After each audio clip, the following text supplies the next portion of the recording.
Amém? Eu queria convidar você, nós vamos seguir no telão, Romanos capítulo 6, versículo de número 1.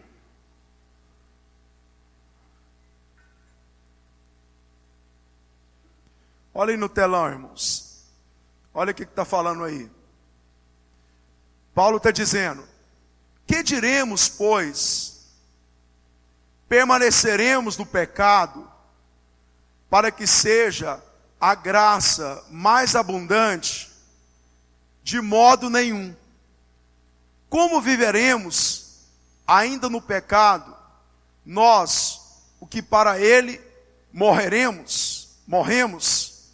Ou porventura ignorais que todos nós que fomos batizados em Cristo Jesus, fomos batizados na sua morte? Amém, irmãos? Olha só, até os dias de Paulo, a igreja ela não conhecia claramente a respeito da graça. Amém? Os irmãos estão lembrados do que é a graça, né? O favor de Deus que nós não merecemos. Amém? Então olha só, Paulo foi o canal de Deus para a revelação da graça. Então, nos dias de Paulo, a igreja começou a ter, a revelação que ela está debaixo da graça de Deus. Paulo começou, olha só, a ensinar a igreja que eles não estavam debaixo da lei, porque a lei ela só serve para a condenação. Então, a igreja, presta atenção aqui, fica atento, para você entender bem. Então, a igreja entendeu que ela não estava mais debaixo da lei, mas debaixo da graça, debaixo do favor de Deus. Amém? Você entende que você está debaixo da graça de Deus? Amém? Você entende? Só que olha só, eu tenho percebido que nesses dias Deus tem nos feito a igreja dele. Não estou falando só da igreja Bom Pastor, mas o Senhor tem falado ao coração da igreja dele a respeito da graça. Deus tem nos feito aprofundar mais ainda na revelação da graça. Só que nos dias de Paulo, estava havendo uma distorção a respeito da graça. E que interessante, eu tenho percebido que nesses dias que tem sido revelado a respeito do favor de Deus sobre a vida da igreja, eu tenho percebido que muitas pessoas estão distorcendo a respeito da graça de Deus. Porque a graça de Deus, olha só, é o favor de Deus, que é o poder dele atuando na sua vida, para que nós possamos vencer o pecado. Amém, irmãos? Qual que é a finalidade da graça? É o poder de Deus na sua vida. É o favor de Deus, que é esse poder, para nos levar a vencer o pecado. Porque a Bíblia diz que o salário do pecado é a morte. Então a graça é o poder de Deus agindo em você, para que nós não possamos mais viver na prática do pecado. E nos dias de Paulo, o que acontecia? Os romanos, eles ouviram a respeito da graça, do favor de Deus, e eles começaram a pensar assim: então, se o favor de Deus, os meus pecados foram perdoados por causa da graça, então quanto mais eu pecar, quanto mais eu praticar mais o pecado, maior vai ser a graça de Deus sobre a minha vida.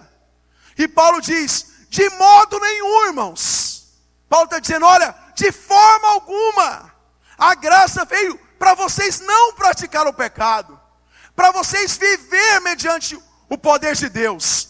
Então naqueles dias, Paulo, ele corrigiu a igreja a respeito da verdadeira graça.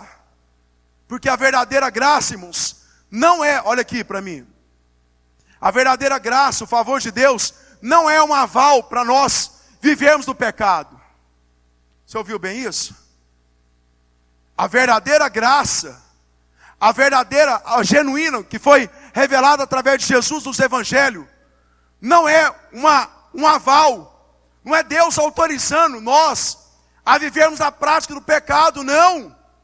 Pelo contrário, é Deus dizendo: olha, o meu favor está sobre vocês, para que vocês não mais vivam no pecado. E Paulo relembra, ele lembra o quê? que nós, olha só, porque nós lembramos sempre que nós nascemos em Cristo Jesus. Só que nós esquecemos que antes de haver o nascimento em Cristo Jesus, nós morremos em Cristo Jesus primeiro. Amém?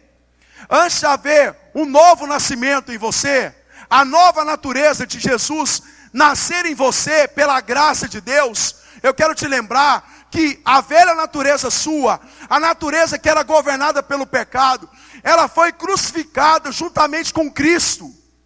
Ninguém pode nascer de Cristo se não primeiro morreu juntamente com Ele. Ninguém nasce sem primeiro ter morrido. Então Paulo lembra isso. Irmãos, olha, vocês morreram para o pecado. Vocês não têm mais como viver na prática do pecado. Então, irmãos, nós pela graça, nós já fomos libertos de toda a prática do pecado. Você está entendendo isso? A graça te deu. Talvez você está aqui e o diabo tem te enganado dizendo: você nunca vai vencer essa área na sua vida. Você nunca vai conseguir vencer isso. Eu quero te dizer, você que está em Cristo Jesus, a graça já te deu poder para vencer, porque Cristo venceu esse pecado por você, e você está em Cristo. Então, olha só, eu quero falar com os irmãos sobre, o tema da palavra é punição, disciplina e consequência. Quero falar essas três coisas com o irmão. Olha aqui, eu queria muita atenção sua, muito mesmo, que você fosse atento para você entender cada parte dessa, porque isso é fundamental para nós termos saúde espiritual. Eu quero falar sobre punição, disciplina e consequência. Vamos falar essas três coisas para você não esquecer? Vamos lá, punição, vamos lá de novo, punição, disciplina, consequência. Só as mulheres agora, punição, disciplina, consequência. Só os homens, por favor, punição, disciplina e consequência. Amém? Primeiro eu quero falar com os irmãos sobre punição. Olha só, relembrando vocês, Romanos capítulo 6, versículo 3, lá diz o seguinte: o salário do pecado é a morte. Então, olha só, a punição pelo pecado é a morte. Mas eu quero dizer para você que você não está mais debaixo da punição. Olha só, a punição, ela já não existe para você. Está ouvindo bem?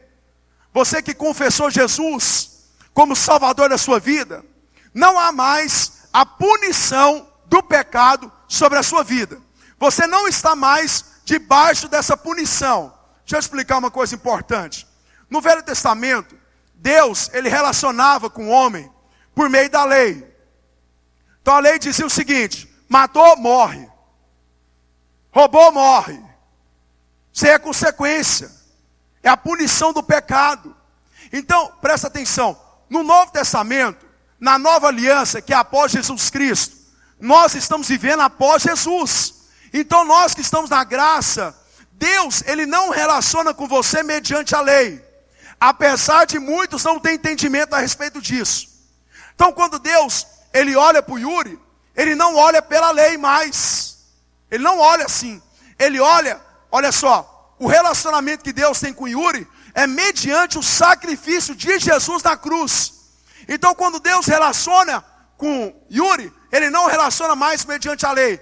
Ele relaciona mediante o sacrifício de Jesus Cristo na cruz. Deu para entender isso aqui? Então Deus está relacionando mediante o sacrifício da cruz. Então, olha só, alguém foi punido por causa do pecado. E quem foi essa pessoa punida? Quem foi essa pessoa punida? Jesus foi punido pelo seu pecado.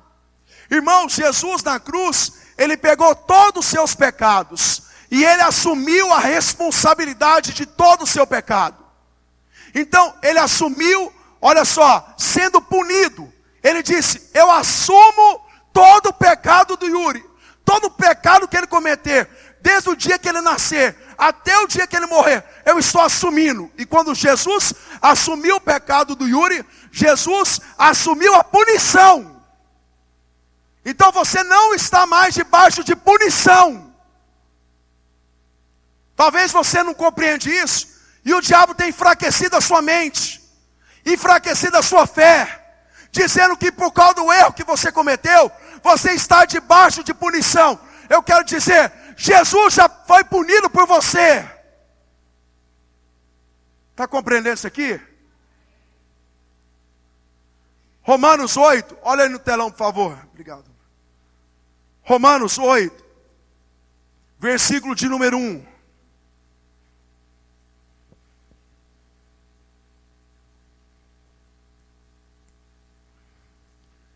Agora, pois, já nenhuma condenação há para os que estão em Cristo Jesus. Agora, pois, está dizendo presente, agora, igreja, nenhuma condenação, não há mais punição para aqueles que estão em Cristo Jesus. Você que confessou Jesus publicamente, você está nele. E Paulo está garantindo por meio da palavra e por meio do poder da revelação, não existe mais punição do pecado sobre a sua vida. Você lembra lá, o salário do pecado é a morte? Jesus se libertou da punição disso. Romanos capítulo 3, versículo 23 diz que todos pecaram e estão separados da glória de Deus. Presta atenção, você estava separado, mas a partir do momento que você recebeu Cristo, a Bíblia diz que Deus escolheu você para ser amigo dele. Deus escolheu você para ser filho dele. Você está ligado em Cristo Jesus. Diga comigo assim, eu estou ligado a Cristo Jesus. Então você que está ligado a Cristo Jesus, não há mais punição sobre a sua vida. Ficou bem claro isso aqui para vocês? Olha aqui, é o entendimento dessa palavra que vai produzir saúde espiritual em você. Sabe? Enquanto, olha aqui, irmãos. Enquanto eu não entendi, na minha adolescência, que Jesus já tinha me dado a graça para vencer a pornografia, eu não venci. Mas quando Jesus me revelou que ele já tinha sido punido por aquilo e eu estava liberto daquilo, irmãos, eu consegui vencer em Cristo Jesus.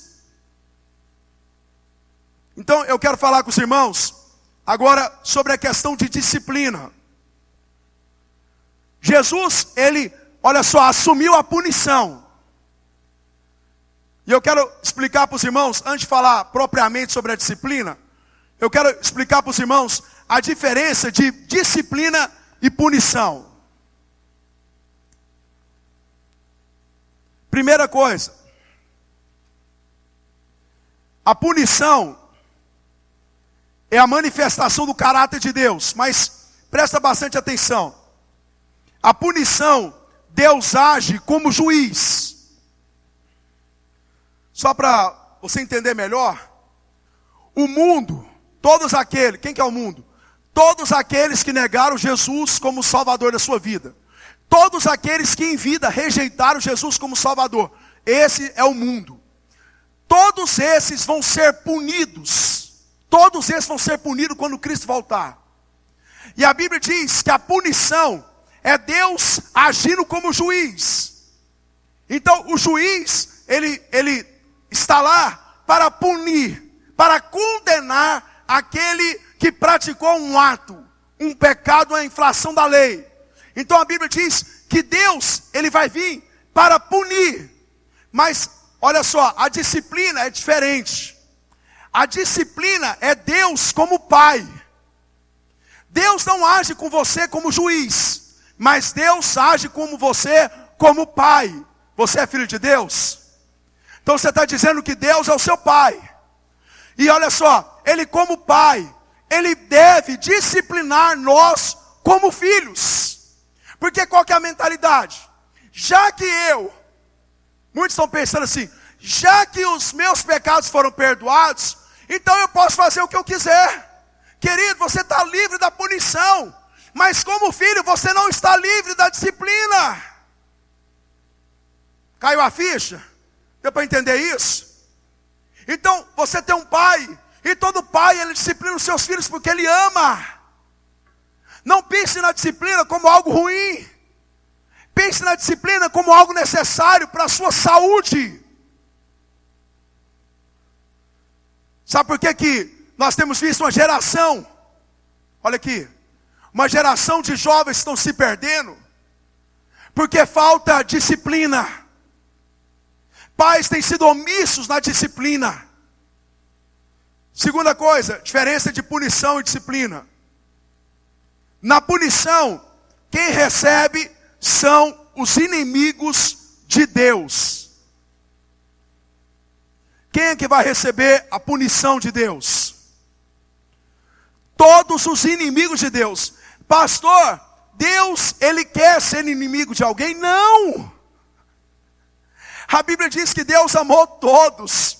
E ele deu Jesus para todos. Para que todos acreditassem nele como Salvador e fossem livres da condenação. Mas a Bíblia diz, olha só, que os homens decidem ser inimigos de Deus. A Bíblia diz que o homem, a nossa geração, ela se tornou amigo do mundo e inimiga de Deus. Então a punição vai ser para os seus inimigos. Quem vai receber isso? Quem é inimigo de Deus. Mas olha só, a disciplina, quem recebe são os filhos. Amém? Quem vai receber? Todos os filhos. Todos os filhos que se equivocarem a respeito da sua nova natureza vão ser disciplinados.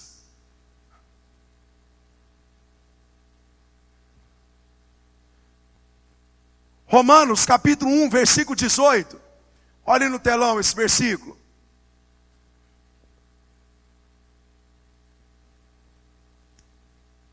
Romanos 1,18.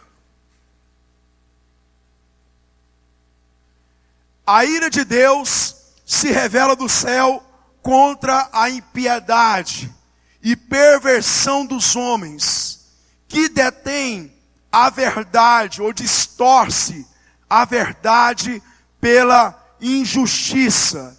Então a Bíblia diz que a ira de Deus vai se revelar contra todo homem que distorce a verdade de Deus. Então, quem vai receber a punição? Os inimigos. Quem recebe disciplina? Os filhos de Deus. Outra coisa, o propósito, olha só, e a punição, ela tem propósito. A punição, ela visa o castigo. Tem muita gente, olha só, tem aquela ideia falsa, né? Eu assisti muito Pica-Pau na minha infância. Tinha um episódio que, né, o Pica-Pau ia lá para o inferno. E quando ele chegava lá, quem é que estava mandando o pedaço? Quem que era? O diabo. Esse é o engano que as pessoas têm. Irmãos, o inferno vai ser o lugar de condenação. E olha só, Satanás, que foi o chefe, todos os anjos que se rebelaram contra Deus, e todos os homens que se rebelar contra Deus em vida, eles vão estar debaixo de condenação. E a condenação serve para quê? Para punir aquela pessoa. Então a punição é para condenar aquela pessoa. Mas olha só, a disciplina é para liberdade. Qual que é o propósito de Deus disciplinar os seus filhos? A Quando a minha filha teve uma vez, eu quero que você entenda muito a disciplina como amor de Deus. A Giovana era bem pequena. Quem tem filhos aí vai entender bem o que eu estou falando aqui. A Giovana, ela era bem pequena e ela aprontou uma coisa na salinha lá. Eu não lembro eu não lembro mais o que aconteceu. Só que foi algo muito ruim lá para a criança. E eu já tinha orientado, conversado com ela a respeito daquilo, e ela repetiu novamente. Eu lembro que eu cheguei na salinha, a professora disse para mim, tal, a Giovana fez isso. Aí eu dei uma olhada para ela e falei assim, Giovana, lá em casa nós vamos conversar. De vez em quando você conversa com seus filhos? Minhas duas filhas eu já conversei de vez em quando, e a mãe também conversa. Eu falei assim, olha, nós chegamos lá em casa, nós vamos conversar a respeito disso. Aí eu fui embora para casa, irmãos. Geralmente eu chego em casa, eu tiro a roupa, eu vou direto para o banheiro, tomo um banho. Aí eu fiz questão realmente de tomar um banho para ir a passar e o amor fluir, né? Eu fui lá, tomei um banho daquele. A Giovana, eu acho que ela até esqueceu. Ela tinha ido, estava assistindo televisão. Aí eu, geralmente, disciplino as minhas meninas no quarto dela. Não exponho ela na frente de qualquer um. Até mesmo da irmã dela. Chamei ela no quarto. Falei, vem cá, Giovana. E ela foi para o quarto. Eu falei, você lembra que o papai tinha falado isso e isso com você? A mamãe tinha falado isso e isso com você? Você lembra? Ela falou, lembro. Aí, você lembra o que o papai falou com você? Se você não obedecesse? Aí ela falou assim, lembro. Eu falei, o papai vai te disciplinar porque o papai ama você. Por que eu fiz aquilo, irmãos? Para libertar a minha filha da desobediência. Porque eu sei, irmãos, que lá na frente a desobediência vai ter consequências muito piores na vida dela. Então todas as vezes que Deus disciplina os seus filhos, é para libertar os seus filhos de consequências terríveis. Presta atenção, irmãos. Não brinque a respeito do pecado. Não leve o pecado de forma leviana. Não pense no pecado, irmão, seja ele qual for. Seja ele qual for. Pastor, mas isso aqui é um pecadinho que ninguém sabe. Querido, isso é destrutivo para nossas vidas. Seja qualquer pecado, é destrutivo para nós. E a disciplina de Deus é para nos livrar da morte do pecado. Então a finalidade da disciplina é libertar você. É a redenção do pecado. Só por último, para você entender sobre punição e disciplina. A punição vem da ira de Deus. Tem gente que acha que Deus está olhando para o pecado e Deus está omisso. Não, querido. A Bíblia diz que o Senhor voltará. E Ele vai voltar para manifestar a sua ira sobre todos aqueles que rejeitaram Jesus como Senhor e Salvador. Mas a Bíblia diz que a disciplina, ela vem através do amor de Deus. Está entendendo isso? Então Deus, talvez, você está passando por um momento de disciplina de Deus. E você olha e pensa que Deus, porque às vezes você está confundindo punição com disciplina. Querido, você está livre da punição, mas a disciplina pode acontecer nas nossas vidas, se for necessária. Abre a mente. Se for necessário, o Senhor vai disciplinar você como filho, porque Ele ama você, porque Ele quer o melhor para você, porque Ele deu a graça para que você possa obedecer todos os princípios da palavra de Deus. O Espírito que está dentro de você é para te direcionar, é para te ensinar, me ensinar e ensinar você. Então, olha só, eu quero falar com os irmãos sobre Hebreus 12:1. Fica atento, irmãos. Fica atento.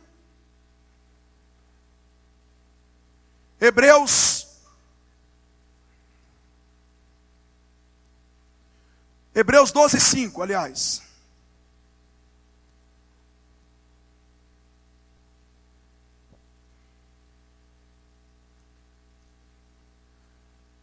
Olha no telão aí, por favor.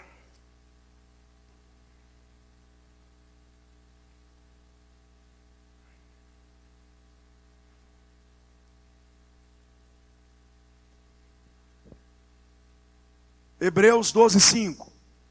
E estais esquecido da exortação que, como os filhos, discorrem convosco. Olha a exortação. Filho meu, olha no telão aí. Filho meu, não desprezeis a correção. Ouça bem essa palavra. Não desprezeis a correção que vem do Senhor.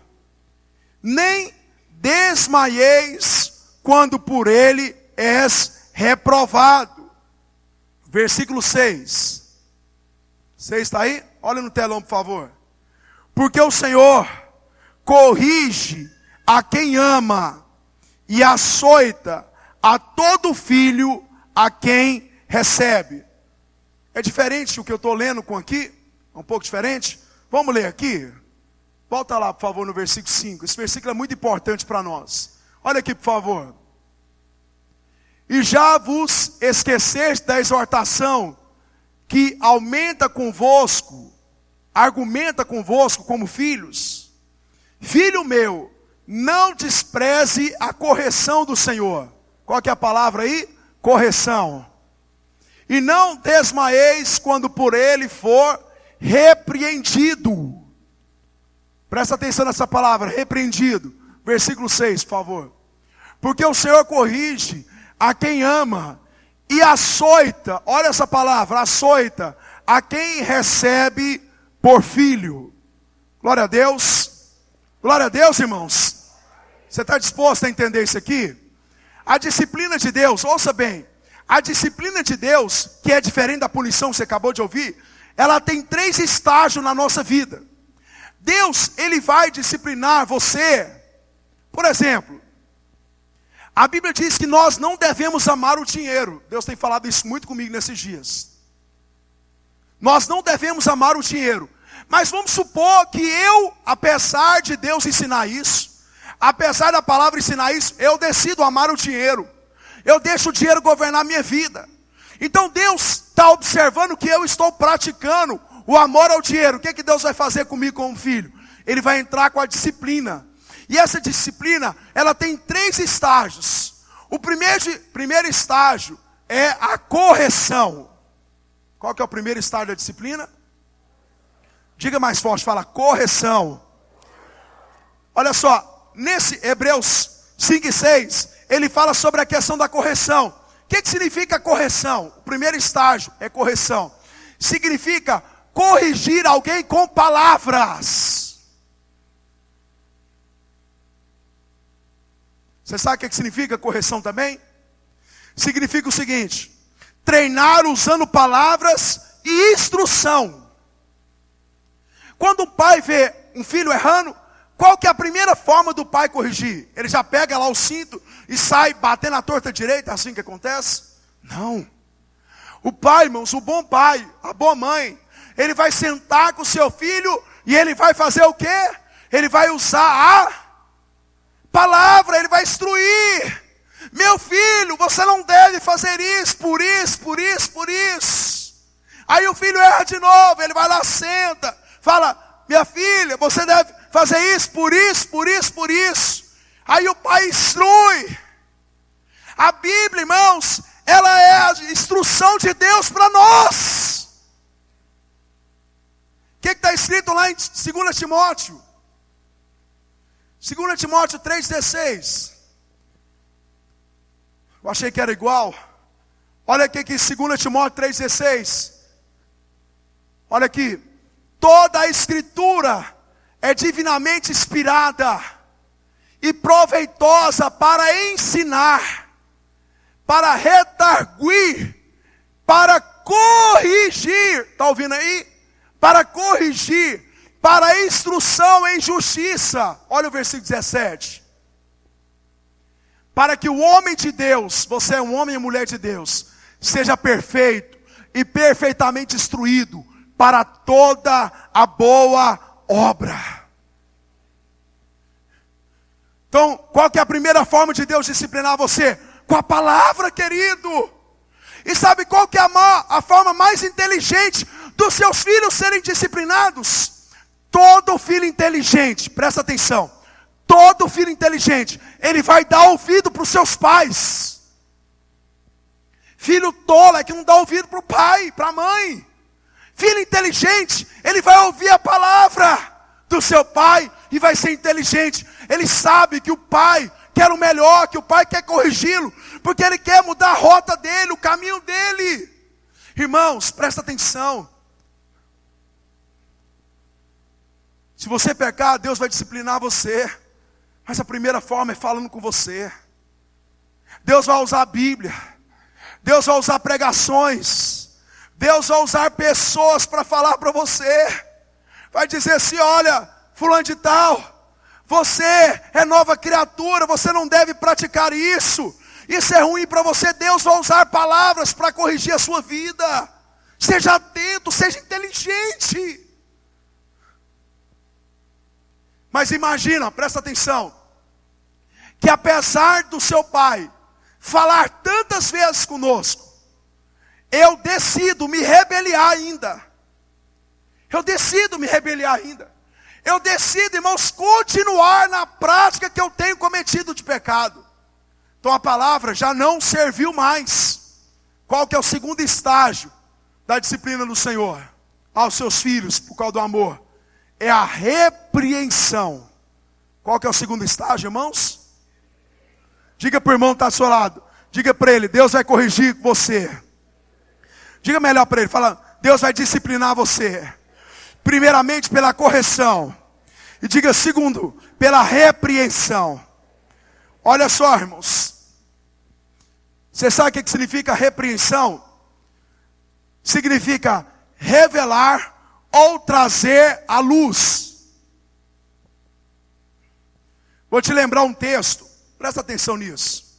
Te lembrar um texto que está em 2 Samuel, capítulo 12. No capítulo 11 fala que Davi decidiu. Olha só, Davi sobe lá no terraço, vê uma mulher bonita de longe. Aí ele deseja essa mulher, ele manda lá trazer aquela mulher. Ela vem, se deita com Davi. Davi tem relação sexual com a mulher casada. Davi já era casado, decide ter relação sexual com a mulher casada. Davi, essa mulher casada, ela se engravida. Davi, para esconder a questão disso, decide, porque o marido dela ia voltar da guerra. E como é que ela ia estar grávida se o marido está na guerra? Pulou a cerca. Né? Assim, Davi, pensando nisso, malignamente, de forma maligna, ele decide, trama uma história para matar o marido dela, para ele não descobrir. Aliás, antes dele decidir matar, ele faz um plano, chamando esse marido para se deitar com ela. Chamou ele da guerra, disse: vem deitar com a sua mulher. Ele disse: não, eu não vou deitar, não vou ter relação sexual com a minha mulher, porque os meus soldados estão lá na guerra. Como que eu vou deitar com a minha mulher e os meus soldados estão na guerra? A Bíblia diz que ele fica na porta do palácio e não tem relação sexual. Davi disse: rapaz, eu tentei, mas não deu certo. Aí ele diz o quê? Manda o marido para a guerra de novo, só que coloca ele na linha de frente. Porque Davi sabia, quem morria primeiro era quem estava na frente. Davi decide tramar e matar o marido dela. Aí você pensa assim: olha, resolveu o problema. Ninguém ficou sabendo do pecado do rei. Davi esconde aquela história, aquele pecado. Sabe quantos anos? Sabe quantos anos, irmãos? 2 anos. 2 anos Davi esconde o pecado. Durante 2 anos, você acha que Deus fez com Davi? Deus estava usando a disciplina com a palavra. Deus usando a palavra com Davi. Davi, irmãos, decidiu continuar no pecado, esconder o seu pecado. Aí Deus diz: você não quer mudar através da disciplina, da correção? Eu vou usar agora a repreensão. Eu vou trazer à luz o seu pecado. E a Bíblia diz que Deus traz à luz do pecado de Davi, sabe como? Deus revela para um homem chamado Natã, um profeta naqueles dias. Deus pode trazer a revelação, irmãos, de muitas formas. Mas a forma que Davi trouxe foi através do profeta Natã.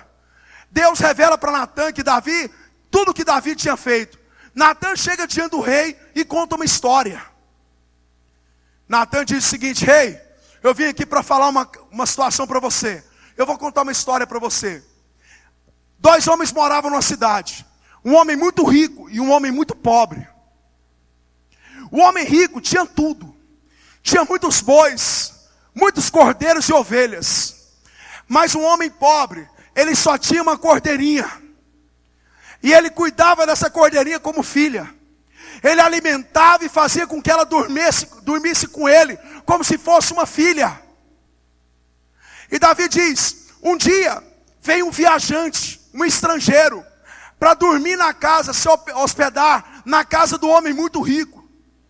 E aquele homem muito rico, no lugar de pegar um dos seus cordeiros e matar para alimentar aquele estrangeiro, ele decide ir lá saquear a cordeirinha do homem pobre e alimentar o estrangeiro. Quando Davi ouve essa palavra, Davi ficou indignado e disse: me conta quem foi esse homem que fez isso. Ele vai ser punido 4 vezes mais do que ele fez. Natan, irmãos, olha só, movido pelo Espírito Santo, para repreender, para disciplinar Davi por meio da repreensão, trazendo a luz daquilo. A Bíblia diz que Natan dá uma olhada para Davi, que tinha dito com indignação: quem que é esse? Natan diz para ele: é você, rei, você fez isso. A Bíblia diz, irmãos, quando Davi ouviu isso, quando Davi ouviu a disciplina da repreensão, quando Davi viu Deus expondo o seu pecado, a Bíblia diz que Davi rasgou suas vestes e ele entrou em profundo lamento, profundo arrependimento diante de Deus. Davi precisava chegar nesse momento? Não, querido. Deus estava falando com ele durante 2 anos. Deus ama você, irmãos. Deus me ama e Ele tem falado com você. Seja qualquer pecado que você está insistindo em praticar, Deus está falando conosco. Mas se você não ouvir, sabe o que Deus vai fazer? Deus vai expor você. Deus vai me expor. E não é porque Ele não te ama, é porque Ele te ama. Ele quer te livrar do pecado. Ele quer que você acorde. Ele quer que eu e você como igreja acorde. Querido, presta atenção, nós não podemos acostumar com o pecado. Nós já morremos para ele. A graça já nos libertou dele. Esse é o segundo estágio, irmãos, da disciplina do Senhor. E o terceiro estágio é o açoite. Eu quero mostrar um exemplo para os irmãos, que está em 1 Coríntios capítulo 5. 1 Coríntios capítulo 5. Eu quero só que você ouça. São do versículo 1 até o versículo 5. 1 Coríntios capítulo 5, versículo 1, diz o seguinte. Quero explicar sobre o terceiro e último estágio da disciplina, que é o açoite. Ouça bem, Paulo diz para a igreja de Coríntios: por toda parte se ouve que há imoralidade entre vocês. Paulo está dizendo: olha, todo mundo está sabendo da imoralidade da igreja, vocês têm cometido.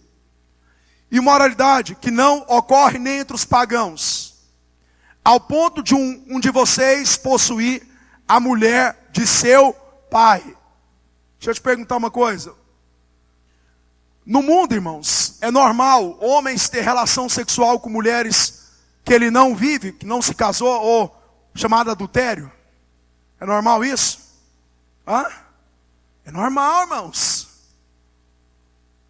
No mundo, infelizmente, é normal homens e mulheres também.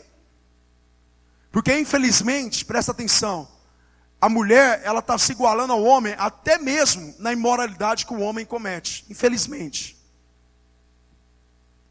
Paulo está dizendo: olha, mas entre vocês, da igreja de Corinto, Paulo diz o seguinte: há uma imoralidade que nem os pagãos praticam. Qual que era a imoralidade que estava acontecendo? Um rapaz tendo relação sexual com a mulher do pai, quer dizer, a madrasta. Isso é normal para o mundo, irmãos? Não. Agora imagina para nós como igreja. Aí, irmãos, olha só. O rapaz estava tendo relação sexual com a madrasta. Versículo 2. Paulo diz: e vocês estão orgulhosos? Não deviam, porém, estar cheios de tristeza e expulsar da comunhão aquele que fez isso, apesar de eu não estar presente fisicamente, estou com vocês em espírito. E Paulo diz, e já condenei, quer dizer, já disciplinei aquele que fez isso, como se estivesse presente. Ele está dizendo, já que você não disciplinou ele, eu estou aqui, estou dizendo, eu estou disciplinando ele espiritualmente. Versículo 4. Quando vocês estiverem reunidos em nome de nosso Senhor Jesus Cristo, estando eu com vocês em espírito, estando presente também o poder de nosso Senhor Jesus Cristo, entregue, olha, ouça bem esse versículo 5. Entregue esse homem. Dá para colocar o versículo 5 aí? Está aí? Vou ler aqui com os irmãos. Paulo diz, seja entregue a Satanás para a destruição da carne, para que o espírito seja salvo no dia do Senhor Jesus. Amém, irmãos? Você pode dizer amém? Paulo está dizendo o quê? Sobre o último estágio da disciplina. Esse rapaz, ele tinha ouvido a palavra. Esse rapaz, ele já tinha passado pela repreensão. O pecado dele já estava visível, todo mundo sabia. E ele estava dizendo, tô nem aí, vou continuar no pecado. Aí Deus olha para ele e diz, o quê? Aí o Senhor, através de Paulo, diz, nós vamos disciplinar ele com açoite. Querido, um filho que não ouve, que passa pela repreensão e Deus continua agindo com misericórdia, com graça. Deus vai continuar agindo com misericórdia, com graça. Mas o Senhor vai trazer o açoite. Sabe o que significa açoite na Bíblia? Todas as vezes que você vê falar de açoite na Bíblia, está falando de dor física. Deus, através de Paulo, estava dizendo que ele, movido pelo Espírito de Deus, ia promover dor física naquele homem, para que através da dor física, aquele homem se arrependesse e fossem salvos. Sabe o que é provavelmente essa dor física? Doença. Se a palavra não adiantou, se a repreensão não adiantou, o Senhor, olha só, irmão, presta atenção, Deus, como todo pai, não gostaria que isso acontecesse. Mas a Bíblia diz que haverá o açoite. Irmãos, para que a pessoa possa entender que o pecado não é um caminho que nós devemos caminhar. Pelo contrário, o caminho que nós devemos caminhar é o caminho de João, que Jesus disse, eu sou o caminho. Vocês não concordam, irmãos? Olha aqui comigo. Vocês não concordam que é mais fácil ouvir e obedecer rapidamente? Esse homem chegou ao nível do açoite. Vocês entenderam os níveis a respeito da disciplina? Amém? Você está entendendo isso aqui, querido? Qualquer área, Deus vai utilizar isso com você. Porque qualquer pecado é destrutivo para você, irmãos. Agora eu quero falar com os irmãos, por último, sobre a questão da consequência. Falei sobre a questão da punição. Falei sobre a questão da disciplina. E por último, quero falar sobre a questão da consequência. Na cruz, ouça bem, na cruz Jesus tirou a punição, mas Jesus não tirou a disciplina e nem tirou a consequência. Vamos dizer isso? Diga comigo, na cruz, Jesus tirou a punição, mas não tirou a disciplina e nem a consequência. Olha só o que tem que ter escrito em Gálatas 6, 7 e 8. Vamos lá, vou ler aqui com os irmãos, para ficar exatamente na mesma versão. Não erreis. Deus não se deixa escarnecer. Quer dizer, Deus não deixa se enganar. Quer dizer, não brinque com Deus. Porque tudo que o homem semear, isso também ceifará. Versículo 8. Porque o que o homem na sua carne, porque o que semeia da sua carne, da carne ceifará corrupção ou destruição. Mas o que semeia do Espírito ceifará a vida eterna. Amém, irmãos? Olha só. Só uma coisa muito interessante que eu lembrei. Talvez você ouviu essa parte do açoite, e você fala assim, não, mas será que um pai tem coragem de fazer isso? Eu lembrei, hoje à tarde, o senhor estava me dizendo sobre isso. Imagina que você pega, eu vou entrar nessa parte da consequência. Imagina que você pega, olha aqui, irmãos. Você tem um filho pequeno, você decide atravessar uma rua movimentada com ele. Quem faz isso? Fazemos isso, não fazemos? Você pega o seu filho e diz, vamos atravessar. E você começa a atravessar. E você vira para ele e fala, meu filho, toma cuidado com o carro. Aqui é muito movimentado. Aí o menino decide ainda ir na frente de forma, indisciplinada. Você diz, anda do meu lado. É perigoso. Aí o filho, de forma desobediente, anda na frente. Aí você vai lá, dá um berro com o menino e diz, menino, eu já falei para você, é para andar do meu lado. Você vai lá, repreende o filho. Mas aí, irmãos, quando você chega perto da rua, mais próximo, seu filho decide correr. Eu conheço um pai que ele perdeu o filho, infelizmente, dessa forma. Deus me fez lembrar disso hoje. O vizinho nosso, o filho dele morreu exatamente desse jeito. Esse homem quase ficou louco, querido. O Senhor me fez lembrar disso hoje, por isso que eu estou contando para os irmãos. Imagina que o seu filho, você falou para ele, você dá um berro para ele, repreende. Filho, fica do meu lado, você tem que ficar, pega na minha mão. Mas a criança desobedece e decide correr. O que você faz? Você fala assim, não, eu amo ele, pode ir. Você sabendo que o carro vai vir, irmãos, vai atropelar.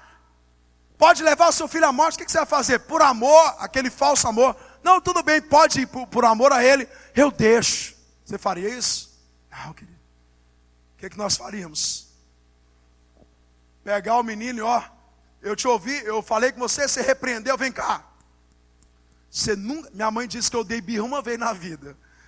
Sabe aquela birra de ficar sapateando? Minha mãe é muito engraçada. A birra de sapatear, eu só dei uma. Porque depois que ela usou a vara, irmãos, eu nunca mais dei sapateio. Nunca mais passei vergonha nela. Então, irmãos, se for necessário, querido, o pai que ama, ele vai açoitar o seu filho. Você está entendendo isso? Quem está entendendo isso, é um glória a Deus aí, amém, irmãos? É por amor a você, amor a mim. Agora eu quero falar rapidamente sobre a questão da consequência. Irmãos, muitas das vezes as pessoas, elas lidam com a consequência como se fosse uma ação de Deus. A consequência não tem nada a ver com Deus, a consequência só tem a ver comigo. O que é a consequência? Toda decisão vai trazer um resultado. Está ouvindo aqui? Toda decisão vai trazer Então, aí em Gálatas 5, 6, 7, 8, Paulo está falando sobre a questão da consequência.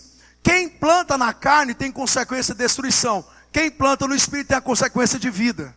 Então vamos supor, vou te explicar alguns exemplos. Você subiu do telhado, por um pensamento louco, você decide pular de lá, quebra as duas pernas. Deus tem alguma coisa a ver com isso? O que é isso? Consequência da sua má atitude. Amém, irmãos? Isso é consequência. Por que eu estou falando isso? Porque você tem que parar de colocar a culpa em Deus, se é consequência do seu pecado.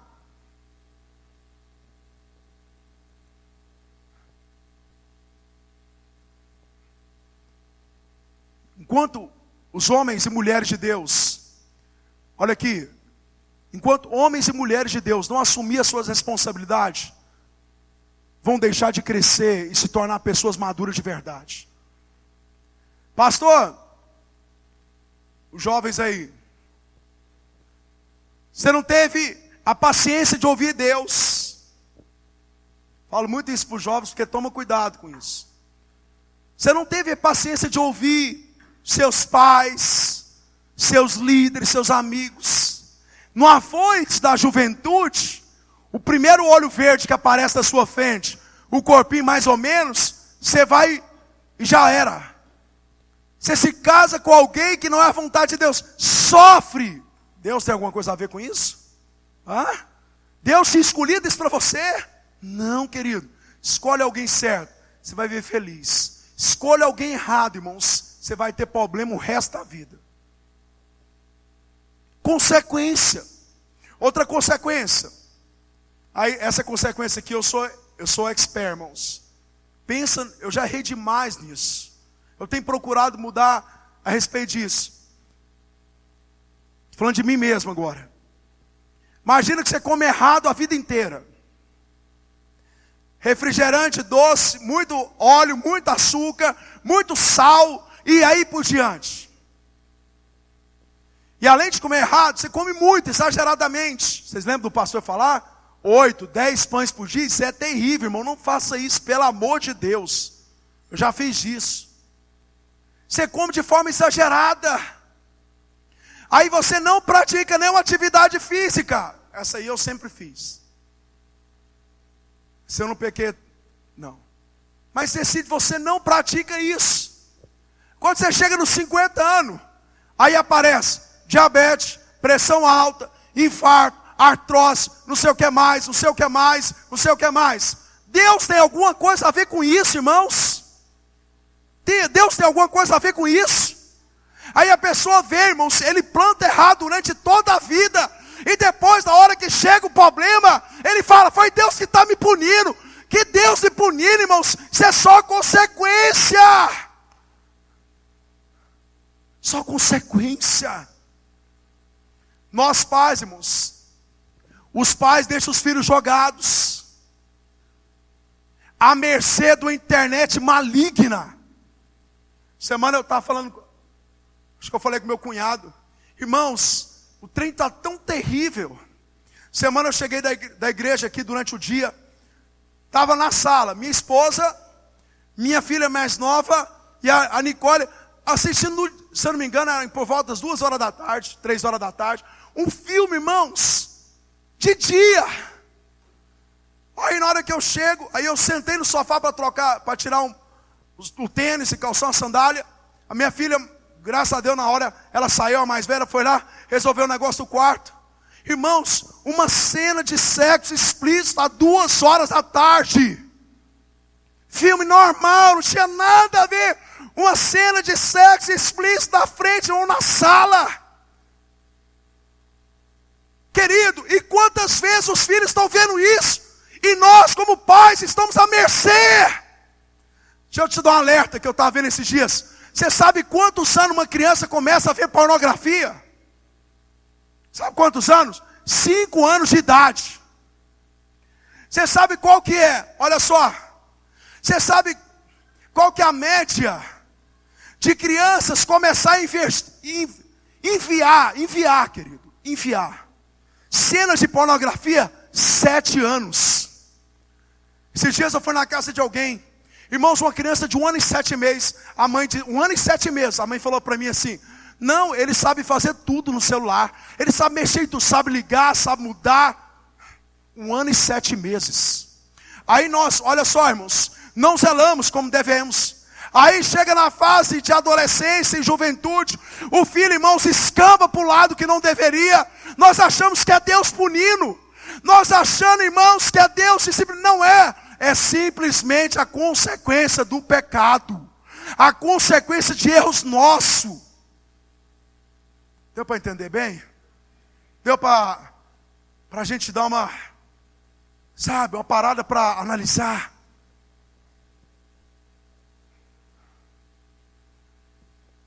Você está livre da punição, mas nós não estamos livres da disciplina e nem da consequência. Que Deus, olha só, irmãos, eu vou fazer essa oração ao Senhor agora.